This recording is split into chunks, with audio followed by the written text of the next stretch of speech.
Venemaa ütleb teile, et see oli lihtsalt treeningmissioon. Aga NATO, Norra ja Ühendkuningriik teavad kõik paremini.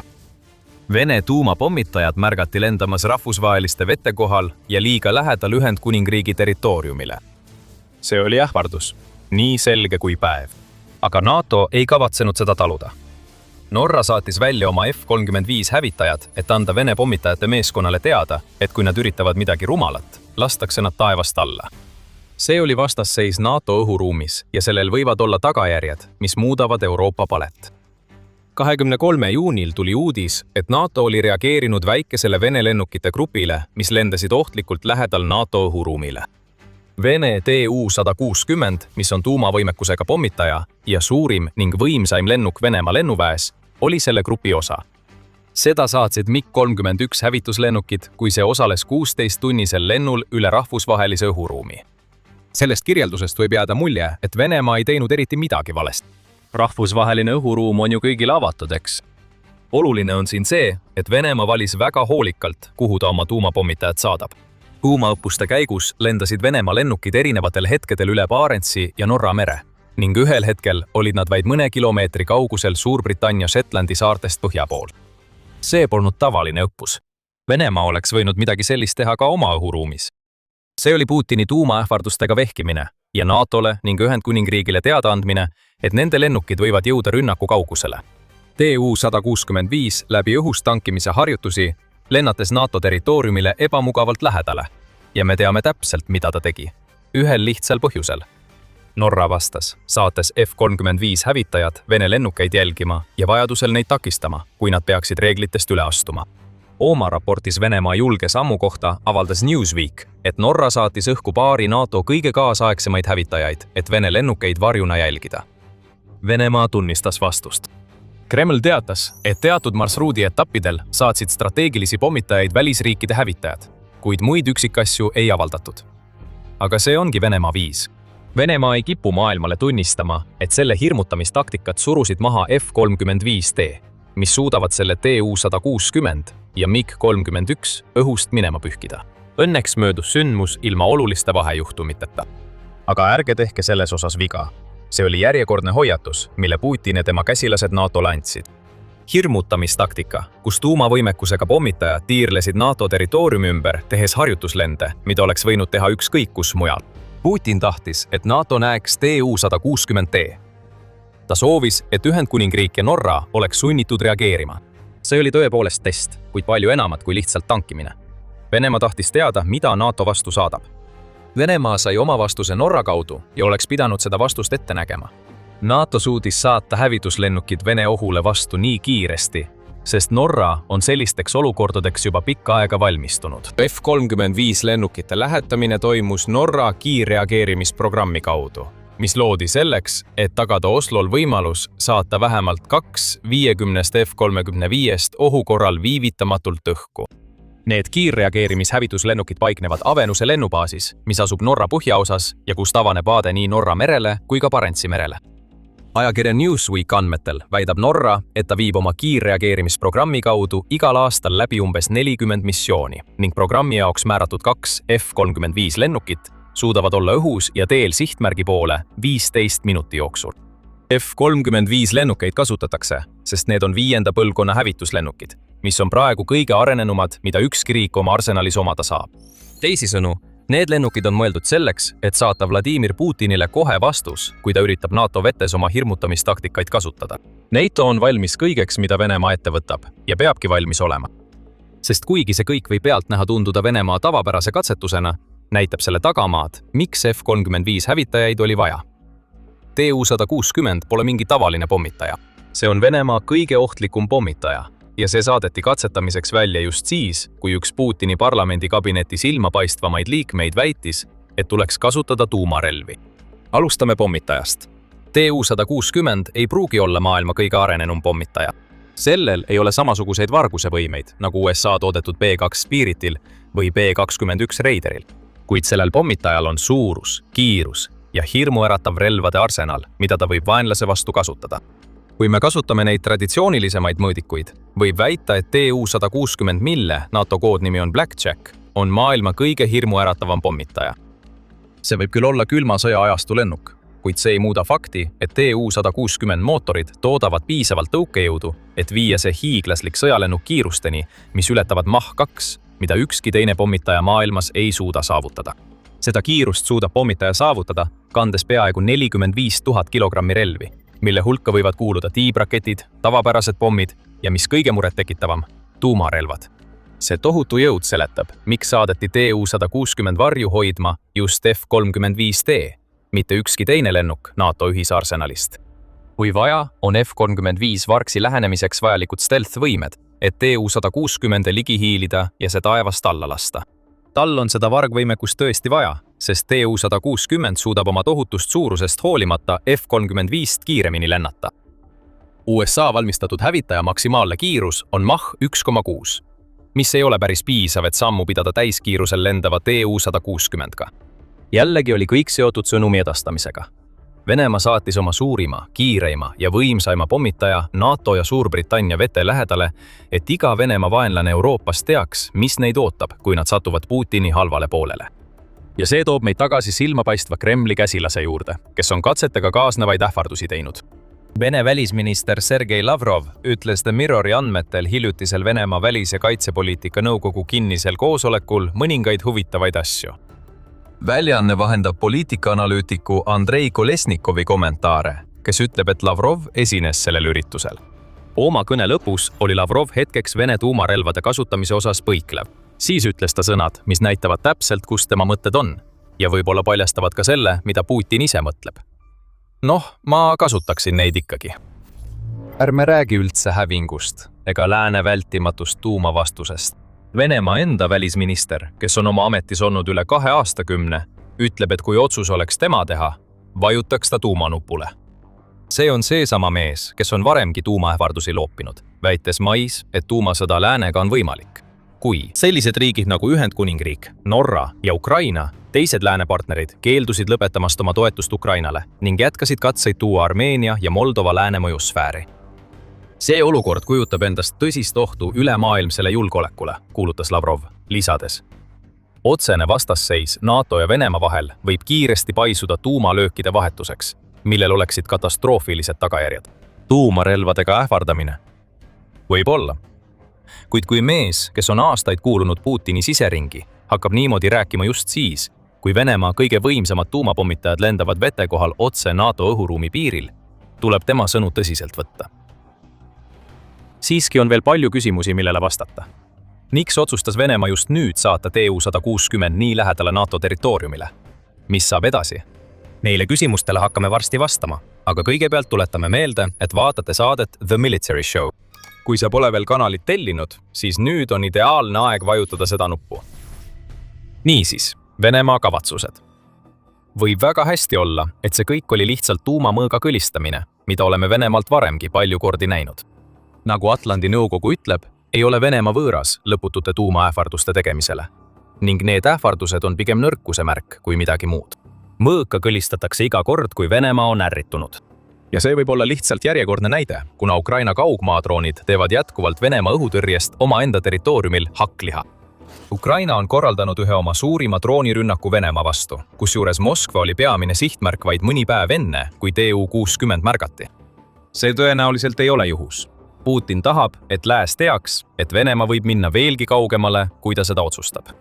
Pea meeles, et mais korraldasid Venemaa ja Valgevene ühisõppused, kus harjutati tuumarelvi kandvate relvade kasutuselevõttu Valgevene territooriumil. Valgevene on Ukraina otsene naaber ning see asub piisavalt lähedal teistele Euroopa riikidele, et Putin saaks oma sõnumi edastatud. Venemaal on tuumarelvad ja ta hoolitseb selle eest, et tema armee oskaks neid kasutada. Aga me oleme sellist asja varemgi näinud. Olgu selleks siis uute tuumadoktriinide allkirjastamine, et alandada tuumarelva kasutamise lävendit, või uute tuumarelvi kandvate rakettide uhke esitlemine. Putin armastab oma aatomilist agressiivsust, kuid pole kunagi seda tegelikult ellu viinud. Siiski, seekord tundub see teistsugune. TU-160, mis lendab nii lähedal NATO territooriumile, ei ole Putini uhkustamine uue raketiga ega katsetuste läbiviimine sõbralikul territooriumil. See on võib-olla suurem oht Euroopale kui ükski teine, mille ta on esitanud pärast oma sissetungi alustamist. Ajalehele The Sun rääkides märgib endine Briti armee ohvitser Hamish de Breton Gordon, et kuigi Venemaa on alati selliseid sõjalisi õppusi korraldanud, on pommitajate saatmises otse Ühendkuningriigi põhjaossa midagi märksa teravamat. Kõiges selles on olemas propagandistlik külg. Venemaa püüab, nagu ta on teinud juba aastaid, kujutada NATO-t ekspansionistliku agressorina. Seetõttu nägimegi, kuidas Lavrov kaebas Armeenia ja Moldova üle, kui ta esitas oma tuumaähvardusi. See kõik on osa propagandamängust, mida Putin ja tema kaaslased mängivad. Venemaa näitab oma riigi televisioonis lennukeid, mis lendavad NATO õhuruumi lähedal, koos sõnumiga, et selline tegevus on vajalik, et hoida NATO hunte eemal. Teatud mõttes võivad Venemaa viimased sammud olla sama palju seotud sellega, et Putin püüab näidata oma jõudu ajal, mil teda hakatakse Venemaal nõrgana tajuma, kui ka NATO-le hoiatuse saatmisega. Aga ära arva hetkekski, et hoiatus pole endiselt olemas. Venemaa tahab, et NATO ja eriti Ühendkuningriik teaksid, et ta on võimeline ründama. Vähemalt on see, mida me just nägime Venemaa TU-160 treeningharjutustega, osa hübriidsõjast, mida Venemaa on NATO vastu aastaid pidanud ja mis on Ukraina sissetungi algusest alates veelgi intensiivistunud. Juba novembris märkis Euroopa Poliitikaanalüüsi Keskus ehk CEPA, et Venemaa lennukid on Ukraina sõja algusest saadik 10 kordi Euroopa õhuruumi sisenenud. See juhtum polnud päris samasugune. Venemaa pommitajad liikusid NATO õhuruumi piiril, seda otseselt rikkumata. Tegutsemise vaim on siiski sarnane. Olgu selleks droonid, hävitajad või pommitajad. Sellised sissetungid pakuvad Venemaale mitmeid eeliseid. Esiteks saavad selle piloodid nii väga vajalikke lennutunde, eriti kui nende lennud ja treeningud toimuvad vaenlase vastupanuta. Seda nägime 23. juunil, Norra saatis F-35 hävitajad Vene pommitajaid saatma, kuid ei võtnud neid vahele. Venemaa lõpetas oma 16-tunnise testi, mis tähendab, et ta sai praktilisel tasandil, mida vajas. Lisaks üritas ta sellega ka hirmutada. Siiper märgib ka, et sellised hübriidsõja taktikad annavad Venemaale aimu, kuidas NATO kaitsjad reageerivad, mis on väärtuslik teave, kui plaanitakse tulevikus päris rünnakut alustada. Ja kui Venemaa suudab NATOle mingeid kulusid tekitada, näiteks Norra F-35 kütusekulu näol, siis on see nende jaoks veelgi parem. Ühendkuningriik on Venemaa hübriidsõja mõju tundnud rohkem kui paljud teised. Nagu Bretton Gordon märgib, on isegi MI6 juht otse välja öelnud, et Ühendkuningriik on Venemaa põhjustatud hübriidsõjas lõksus. Venemaa küberrünnakud Ühendkuningriigi vastu on pidevad. Küberturbe asjatundjate sõnul on selliste rünnakute arv Ukraina sõja puhkemisest alates kasvanud 1586%. See arv on aasta-aastalt kasvanud, mis näitab selget eskalatsiooni Venemaa poolt. Väidetavalt on Venemaa agendid üritanud süüdata mõningaid endise Ühendkuningriigi peaministri Sir Keir Starmeri kinnistuid ning Ühendkuningriigil on jätkuvalt probleem Venemaa varilaevastiku ja sõjalaevadega, mis sisenevad tema vetesse. BBC andmetel on vähemalt 200 varilaevastiku laeva sõitnud läbi Briti vete ning kuninglik merevägi kinnitab, et hoiab pidevalt silma peal Venemaa sõjalaevadel, tagades kiire reageerimise nende ilmumisel. Kõike seda arvesse võttes ei tohiks olla üllatav, et Vene TU-160 on just hiljuti teinud katsetusi Ühendkuningriigi territooriumi lähedal. Võib-olla reageeris sellele ohule Norra ja Venemaa on enam kui valmis seda NATO liiget hirmutama, kuid Ühendkuningriik on selge sihtmärk. Nüüd jõuame teise küsimuseni, mille me mõned minutid tagasi esitasime. Mis saab edasi? Venemaa suurendab selgelt oma ähvardusi, olgu need hübriidsed, tuumaga seotud või muud. Loomulikult teeskleb Kreml, et midagi sellist ei toimu. See oli kõik lihtsalt süütu tuumavõimekusega pommitajate test, mis juhuslikult hõlmas 16 tunnist lendu NATO territooriumi äärealade õhuruumis. Midagi pole vaadata. Liikuge edasi. See on kõik jama. See oli kaudne ja varjatud ähvardus, nagu on sageli Venemaa tegevuse puhul. See ei ole ka esimene kord, kui Venemaa midagi sellist teeb.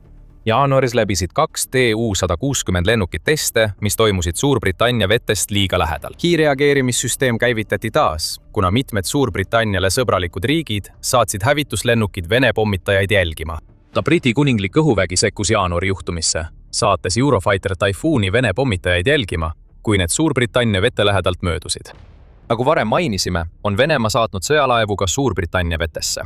Viimati sisenes Venemaa admiral Grigorjevitš Suurbritannia vetesse ja sattus seal vahejuhtumisse, tulistades Hõbe saarest lõuna pool asuva jahti hoiatuseks. Seda laeva jälgitakse koos teistega, mida Venemaa saadab, kuid see, mida me siin nägema hakkame, on selge. See on Venemaa hübriidsõja eskalatsioon ja see läheb siit ainult hullemaks, nii Suurbritannia, Norra kui ka kogu NATO jaoks. Venemaa testib, eks? Ta testib piire, reaktsioone ja NATO kollektiivset kannatlikkust. Ja nüüd, kui Venemaa on taas esitanud õhust lähtuva ohu, kasutades oma kõige võimsamaid pommitajaid, on selgem kui kunagi varem, et Suurbritannia ja NATO peavad olema valmis kõigeks, mis järgmiseks tuleb. Ja ausalt öeldes hakkame me nägema, kuidas suurriigid liiguvad. Mereväe rindel teatas Suurbritannia juba aprillis, et loob koos 9 Euroopa riigiga ühise mereväejõu, mis täiendab NATO olemasolevaid jõude. See jõud on loodud heidutamaks Venemaa ähvardusi sellelt avamere piirilt põhjas, nagu ütleb kuningliku mereväe juht, kindral Sir Gwyn Jenkins. See on seesama piir, mida Venemaa just ähvardas oma TU-160-ga. Muidugi, mereväe vastus tuumapommitaja ohule ei sobi päris hästi. Isegi kui see on hea samm, kuid me ei tohi alahinnata programmi, mis viis selleni, et Norra lasi 23. juunil F-35D õhku, et tegeleda TU-160 ohuga. Army Recognition märgib, et see programm ei seisne ainult jõu näitamises. See näitab, kuidas Norra ja NATO muudavad õhuku patrullimist, andes F-35-le ülesandeid, mis ületavad tavalise hävituslennuki rolli. Väljaanne ütleb, et F-35D ühendavad arenenud andurid, turvalised andmesideühendused ja sensorite ühtlustamise, et luua reaalajas operatiivpilt, säilitades samal ajal kohtumise taktikalise kontrolli. See viitab ka F-35 kasutuselevõtu iseloomule.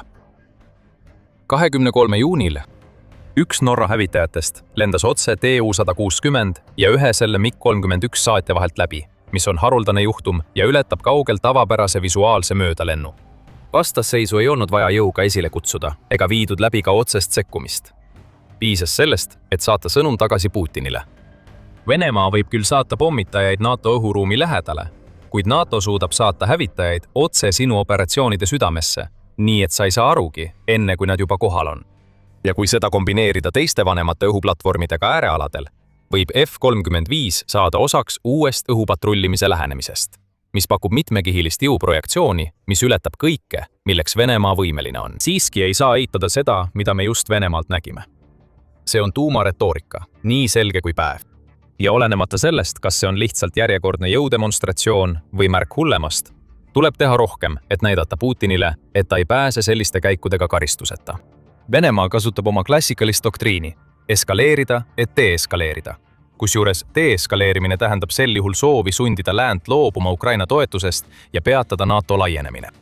Sellele vastuseks on tõenäoliselt suuremad investeeringud, eriti täppislöögi võimekusse ja arenenumasse õhutehnoloogiasse, mis näitavad Putinile kahtluseta, et NATO heidutusvõime ületab kõik, mida Venemaa suudab vastu panna.